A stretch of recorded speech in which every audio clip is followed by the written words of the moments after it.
All right, let's do this. Autonomania, the October trend briefing from TrendWatching and this month's webinar. We're going to be talking about automated solutions and how they're enveloping the lives of consumers. Today, it's already happening. So for brands, it's serve or get served. And thank you everyone for joining us. I've just seen in the comments section, we have people joining from Germany, from Copenhagen, from Milan, from Milwaukee, from Minneapolis. Thank you for joining us around the world. I promise this should be fun. And just as a reminder, in case you've not encountered me before as a webinar host, I did the Future of Betterment webinar, a classic. No, my name is Maxwell Luthy. I'm the Director of Trends and Insights, and I'm based in our New York office. I work with our North American clients, and I'm also an author of our book, Trend Driven Innovation. So pick up a copy of that, please. Okay, so my role at TrendWatching is essentially what the company's role is. It's to empower you to get from insights to ideas so you can innovate meaningfully. Now, I just want to say thank you, big special thank you to those of you who suffered through the last webinar. We had a bit of a technical snafu with the Wi-Fi. So the London team, I feel terrible for them having to go through that, but I promise you we've got great, reliable, American-made Wi-Fi here in the New York office. This should be a smooth ride.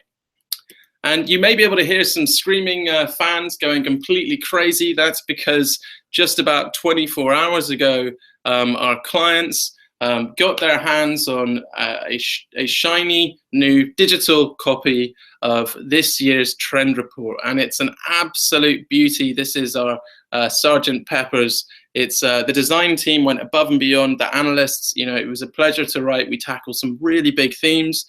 There's lots of new trends and innovations to help you with your strategy next year. So go to trendwatching.com. You'll see it on the homepage if you're curious about how to get your hands on a copy of that. And one other bit of housekeeping before we start. Big shout out to TrendWatching Asia Pacific, who, while I was asleep, they delivered the first stop on our global tour of events in Singapore. It was a sold-out crowd, a day-long download of trends and insights, and there's still events to come. So tomorrow I fly to Sydney because next Thursday the team will be hosting a day-long event on the trends for next year in Sydney. So there's still tickets available there. The following week we'll be in Chicago. The week after we'll be in London, and the week after that we'll be wrapping up in Amsterdam. A fitting finish, of course, for those of you who know about our Dutch heritage. So yes, check out trendwatching.com/events and you can still get tickets for that. Right, let's kick off.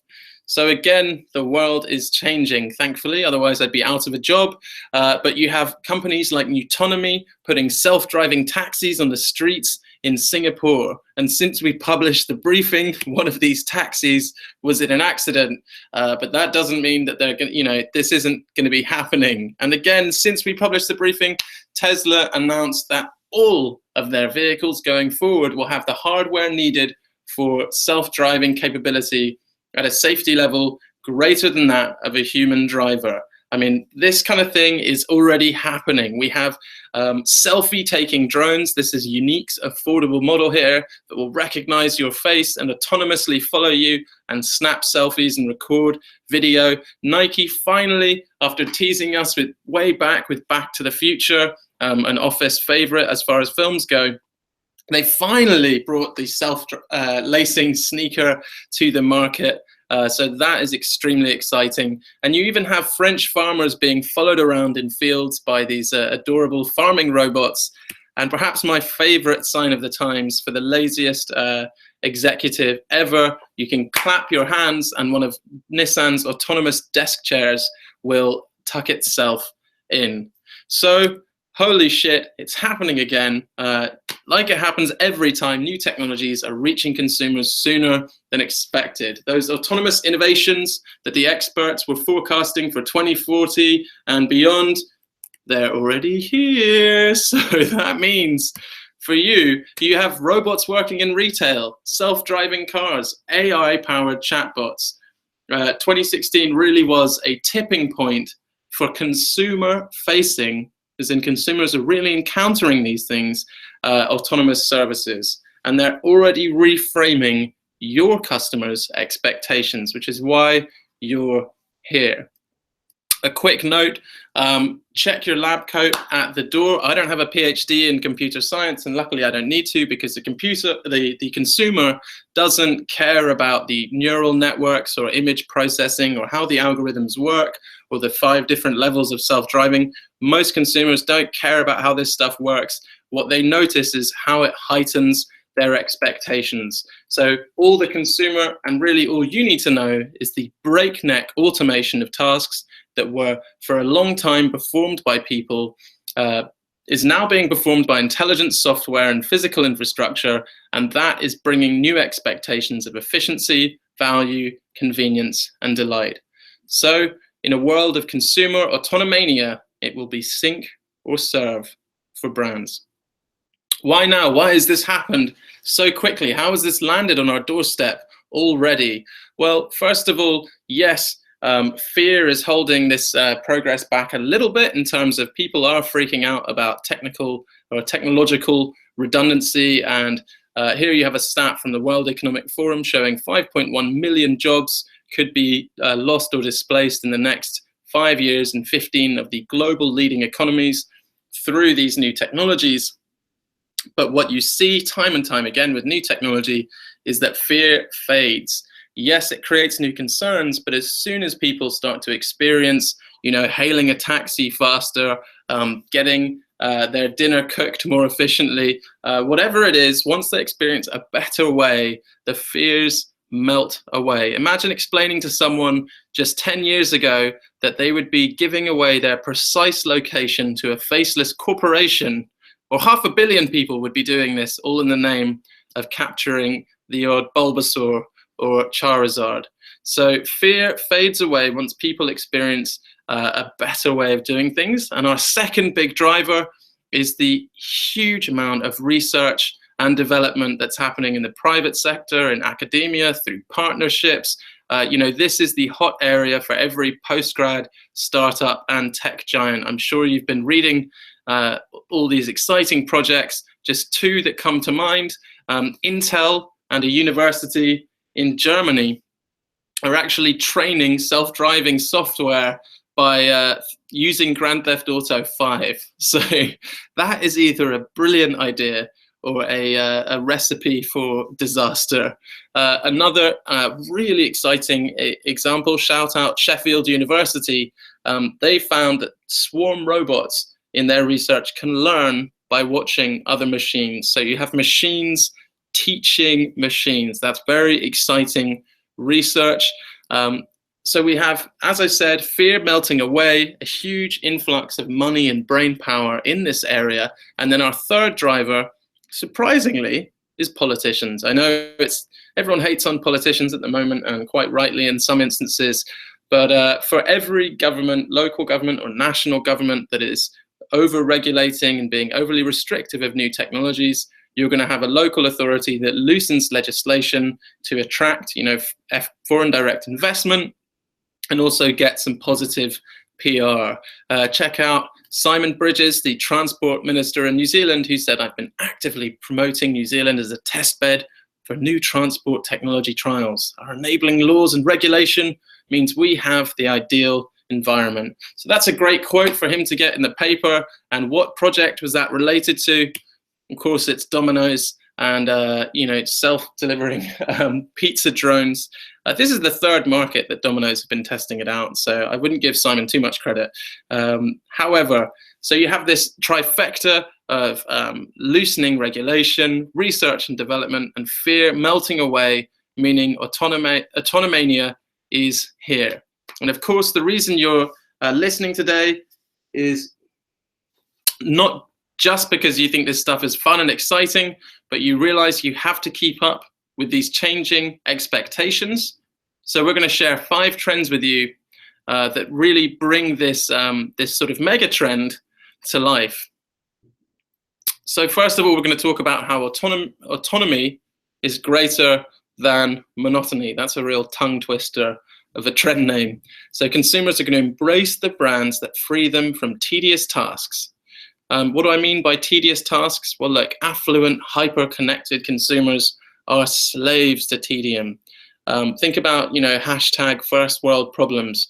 Life is better than ever before for these middle-class consumers, but they still find so many tasks boring and monotonous. So the first thing you're going to see is autonomous devices and services replace those tasks. 15 years ago, the Roomba, the robot vacuum cleaner, first entered our homes. If you're wondering what this illustration is, this is it went viral maybe a month or two ago. A homeowner illustrated what happened when he came down in the morning and his Roomba had woken up in the night and run over a dog poop and then proceeded to try and clean the house. So they can backfire. But so we've had autonomous devices in our homes for over 15 years, but really they were quite pricey. So Xiaomi, the Chinese tech giant, originally, a smartphone maker, is now making a vacuum cleaner that's a, robot vacuum that's a third of the price of a high-end Roomba. So this technology, this service is going to reach, thousands more consumers around Asia and around the world, heightening that expectation that you can outsource boring, domestic chores to autonomous devices. Another thing that's a total pain beyond getting a parking ticket is contesting it. So most people can't be bothered to contest it. Well, Do Not Pay, created by a London-based developer, I think he's a student, is a sort of robot-esque chatbot where you can contest, you can take a picture of your parking fine, answer a few questions, and then contest it that simply. And it has a 64% success rate. So you don't need to be as intelligent as IBM's Watson to do this, but it's still a few steps far beyond most consumers are willing to do. So they're very happy to outsource it. And planning a trip for a lot of people is a joy, but for some of them, myself included, it can be a bit of a chore making an itinerary. Google did research that said I think 73% of people found planning a trip the most stressful part. So again, this is a hashtag first world problem. You can now kind of outsource this to their Trips app. And it will make suggestions of where you should visit in a city and then line up a map and an itinerary for you with the best way to get around. So Google's doing a whole bunch of innovation in this space, from their messaging app, Allo, and originally Google Now, but this is just one of many innovations from them. And this isn't, a niche behavior. Of course, digital virtual assistants like Siri and Alexa, about 390 million people were using them last year, and that's going to skyrocket up to almost 2 billion in just 5 years. So think about those expectations and think about how you can hunt out tedium for your consumers and eliminate it. Okay, on to our second trend, AI designed. Creativity, humans' proudest trait, is being automated. Now, I'm sure many of you by this point have seen this campaign from ING. It won the Grand Prix in Cannes.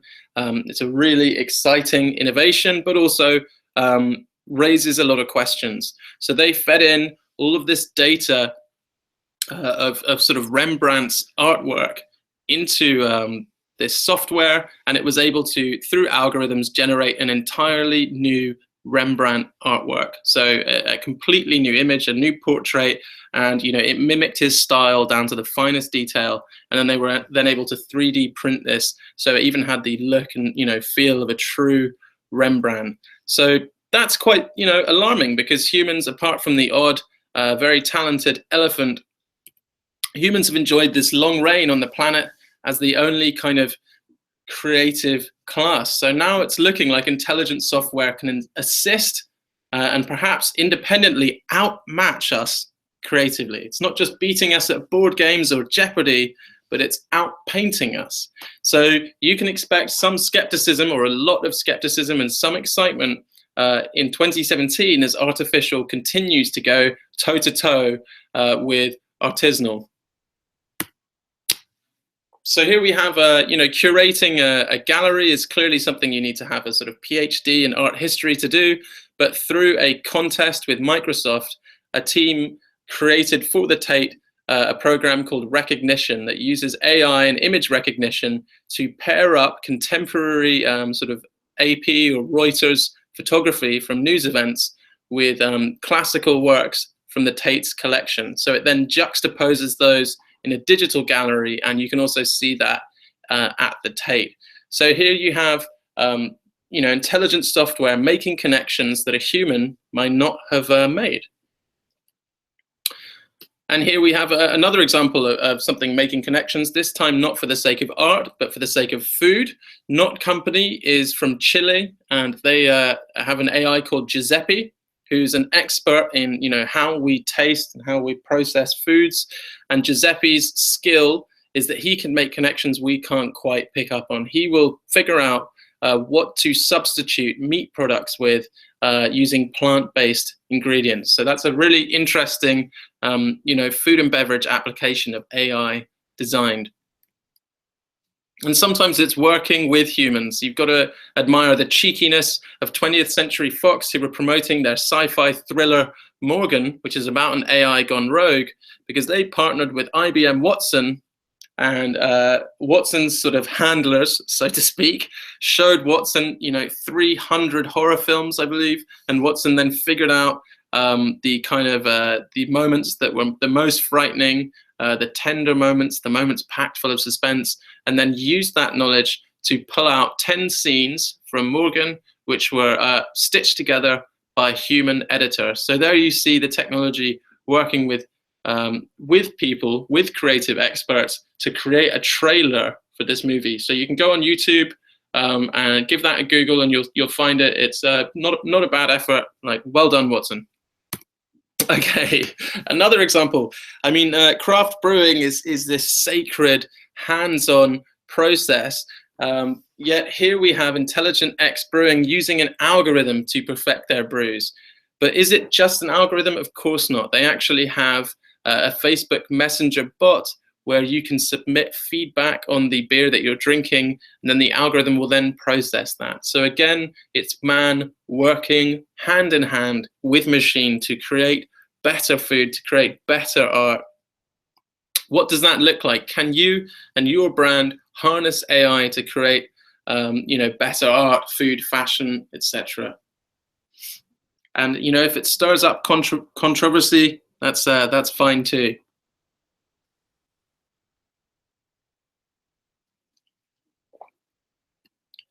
Okay, so you're all aware that this has been a big year, or last year or the year before. We've been in this kind of multi-year trend towards mindfulness. We're all supposed to be getting more mindful. Well, prepare yourself for mindlessness being the new mindfulness. Consumers have always struggled with their motivation. And those of you who are regular readers and who tuned into the Future of Betterment, or you read that briefing, will know that self-improvement is a universal desire. So if we're struggling with motivation and willpower, yet we have this desire for self-improvement, it provides a really big opportunity for brands to use AI, to use the personal data that people are collecting with their wearables, and intelligently motivate them and coach them to become a better person. So V is raised, I think, $1.7 million on Kickstarter. This is a sort of headphones device that partners with software to provide personalized fitness and adapt your workouts in real time. So the AI actually speaks in your ear, kind of like Scarlett Johansson in the great Spike Jonze movie Her, and coaches you as you're running. Go online, watch the video. It's pretty exciting that this technology is already being developed, but she sort of cracks kind of obnoxious jokes while you're exercising and tells you to up your tempo or slow down if you're about to have a heart attack. It's not just about physical fitness, and of course mindfulness isn't something to be joked about. Zenta is actually something that helps you be mindful. It tracks your emotions, it tracks your stress levels with a biometric wristband, and then uses that data and makes intelligent recommendations and suggests exercise to reduce your stress levels. So that's something we could have used in our office when we were compiling the final few pages of the trend report. Okay, and Ava is an intelligent assistant for your food. So here, keeping a food diary is as simple as snapping a photo. It uses image recognition to work out the calorific content of what you're eating. So I imagine you could probably hide a few things out of the photo, sneak a few things past Ava, but Ava will then keep track of your nutritional content, and with the assistance of nutritionists who work on the platform will make suggestions to help you better look after yourself through your diet. Anyone whose eyebrows are raised and gets skeptical anytime they hear about miraculous weight loss, just bear in mind that 87%, that's almost 90% of participants in a weight loss study with access to a virtual personal coach felt guilty if they skipped an online appointment. So even a virtual coach can make you feel guilty and motivate you to become a better person. And one of the things that I find really exciting about Autonomania is making things that were previously too expensive for most consumers more affordable. So, how many people could afford a life coach who actually wanted one? Well, once you have AI-powered life coach chatbots like you get with Boulder, this becomes a lot more affordable and can help people improve their family life and pursue their career goals. So that's pretty exciting. If you're thinking, will people really learn from an AI-powered chatbot? Will an AI-powered life coach actually make a difference?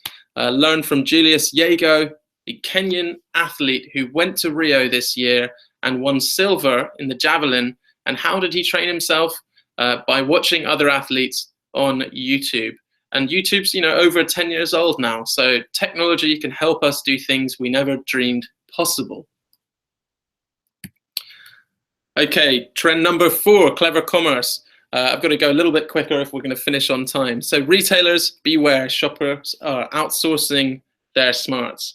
I'm sure you'll remember, the internet came along and through e-commerce, and then m-commerce gave shoppers superpowers. Online and in real life, they could browse for the best product through product reviews. They could get the best price through price comparison. They could sell their goods on platforms like eBay. But even those actions involve a certain level of consumer involvement. Are we going to shift to these things being done for us autonomously? Well, it's already happening. So scrolling through thousands of reviews, who wants to do that today? That is the kind of monotony I mentioned in the first trend. Feltso from India is an AI solution that scans through thousands of product reviews, filters out the fake ones, and then gives you an overall projection of the sentiment, around the product that you're considering purchasing. Zilingo is just one example. There's hundreds of improvements in image recognition being deployed in retail, whether it's Amazon's Fire Phone. Pinterest is using this kind of technology. But today, if you see someone wearing something on the street, you no longer have to type it in or anything that complicated. You simply point at it or snap a picture, and multiple retailers like Zilingo from Thailand will be able to find you that exact product or something similar. So that is clever commerce in action. Insurify, similarly harnessing that point and no trend that we first wrote about way back in 2012. Here you snap an image of your car's license plate, and through intelligent chatbot Evia with some back and forth messages about your vehicle and personal information, she'll provide you with 3 insurance recommendations so you can get the best quote. And just something I should mention here, you've probably noticed that most of these chatbots are female, or these AI assistants. That's something that reflects the kind of male-dominated tech world, and something, if you're listening now, you can break through. We don't just need virtual women helping us out, so let's put an end to that. Okay, and perhaps my favorite example in this space, Paribus. Paribus, by the way, are going to be joining us. Mark from Paribus will be in Chicago on a panel, so I get to ask him some questions. I love this company. They scan your email receipts, so even if you've done some stupid commerce, if you've overpaid for something, they will retroactively apply a price match guarantee for you and then refund the money to you minus a small commission. So you can be a stupid shopper, mindlessly buying products, and Paribus will look after you and make sure you're getting the best deals. So what can you do to keep up in a retail landscape that is growing faster, it's growing smarter, it's growing more relevant for the consumer, for the shopper, excuse me. And secondly, are you brave enough to warn consumers when they're overpaying? Because even if you don't as a retailer, maybe your competitor or a third-party platform like Paribus will. On to our final trend, and perhaps the most controversial. Today, making connections is easy, whether it's through Tinder, LinkedIn, meetup platforms. However, social skills take work, and in some respects, you know, and I'm not the first person to point this out, technology can actually get in the way of our social skills. You have almost 40% of millennials saying they interact more with their phone than their partner, parent, friends, children, co-workers. Kind of frightening. So can technology save us from ourselves? Well, we're already seeing that AI-powered apps and services are bringing people closer to others. First of all, the dating landscape. In Tinder, Bumble, whatever your dating app of choice, there's, you know, an endless number of people out there. And as we said, that's monotonous. Swiping through all of this has become tiring for the spoiled consumer. So this is mind-blowing. I almost can't believe this exists. This is an AI-powered matchmaker. After 300 swipes through it, it will learn your preferences and then use left or right, by the way, it doesn't matter. It will learn your preferences and then use facial recognition on other apps like Tinder to find matches for you. And wait for it, it will even start the conversation for you and alert you when it's making progress. So daters, single people of the world, be warned. Bernie exists. Okay, and what about maintaining the connections you already have? Well, spare a minute. We'll look through your calendar and find when you have time to call the aunt or the grandparent that you've been meaning to call, and we'll notify you that that is a good moment to pick up the phone and give them a ring. You can see how that's helping with your social skills, with the people that matter the most to you. You know, any consumer who experiences that will appreciate that service. And here's a fun one from Dango. This is a Canadian app.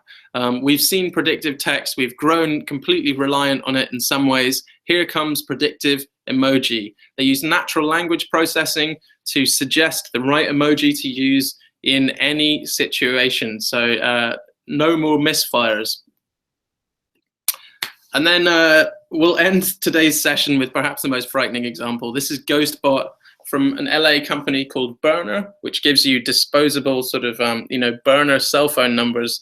And they created so ghosting, for those who aren't in the know, is where you basically break up with someone or show them you're disinterested by just sending them kind of bored, vague responses until they stop texting you. So it's pretty cruel. You know, when I was a kid, breaking up with someone via text was considered, you know, the height of rudeness. But today you can outsource that to Ghostbot.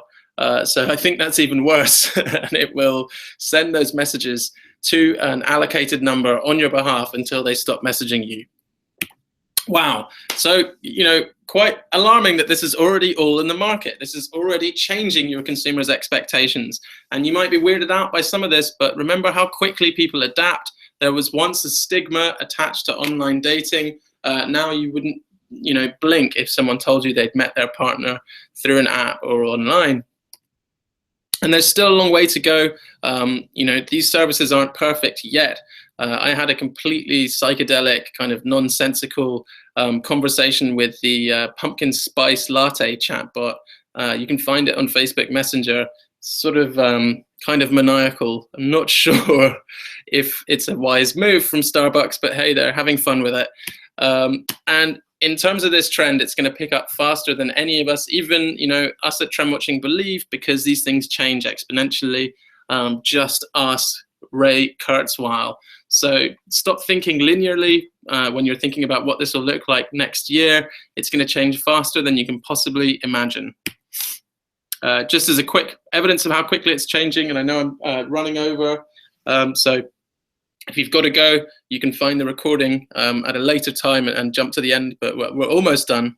So in January, there were 135 skills on the Amazon Alexa App Store. By June, there were 1,000. By September, 3,000. You can see how quickly these services are increasing and getting into the hands of consumers.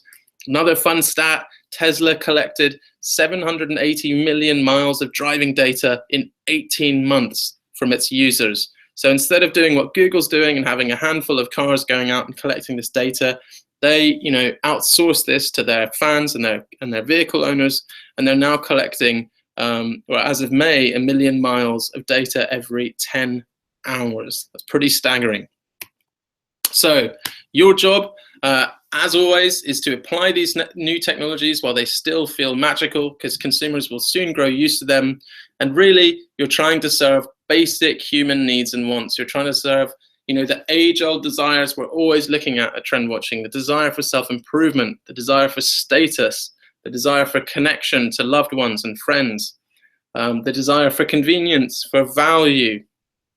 These desires don't change. So if you're feeling overwhelmed by this new technology, anchor it back in our core human needs and expectations.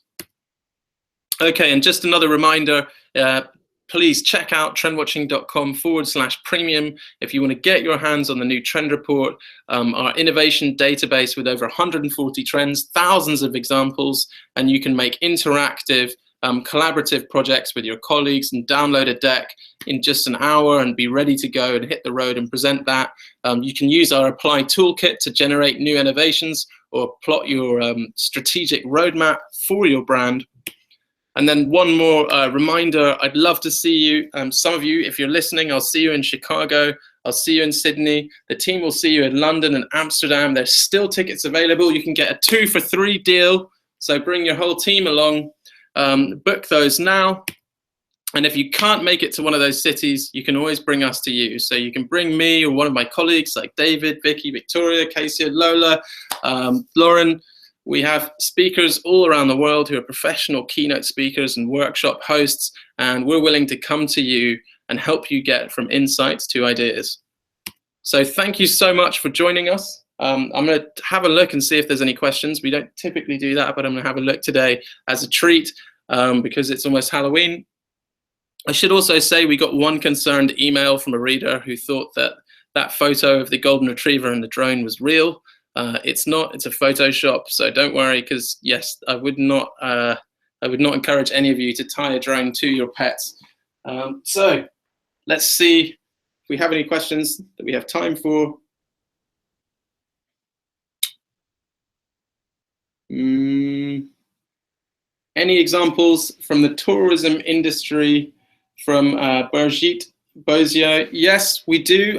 We've seen a travel booking website harness the power of Watson to create sort of recommendations using natural language processing. So instead of scrolling through hotels and scrolling through flight details, you simply type in, I'd like to go skiing somewhere that's near a big city, and it will figure that out for you. So we're already seeing this sort of intelligent service being applied in tourism. A couple people wondering about the AI and dating. Where's the love? I know what you mean, Chris. Let's see. Yep, Florent has pointed out there's a pop song that's already been composed by AI in the style of the Beatles. Yes, and someone else, Adrian, has pointed out that McCann, the ad agency in Japan, hired an AI creative director. Okay, anything else? Can you describe the image matching a bit further? Sure, Kristen. So yeah, I guess because there's so many companies doing this, I probably muddled the explanation a little bit. But there's companies that specialize in taking a photo of someone on the street and then it will scan their outfit and show you, you know, as close as possible what those products are. Sometimes you'll get a direct match. In the case of that company, again, I think you can upload photos you've taken, and then it will help you find similar items on the e-tail site. But Pinterest has done it, so now Pinterest scans the pins on your boards and can actually direct you to the product. Say, you know, in my house, we're currently looking for light fixtures. So if we hovered over a light fixture, it should be able to recognize the product and direct us to where we can buy it. So consumers, you know, increasingly expect the real world and the digital world to be shoppable. Anything you can see, if you want to buy it, you should be able to. That's what you should be aiming for as a retailer.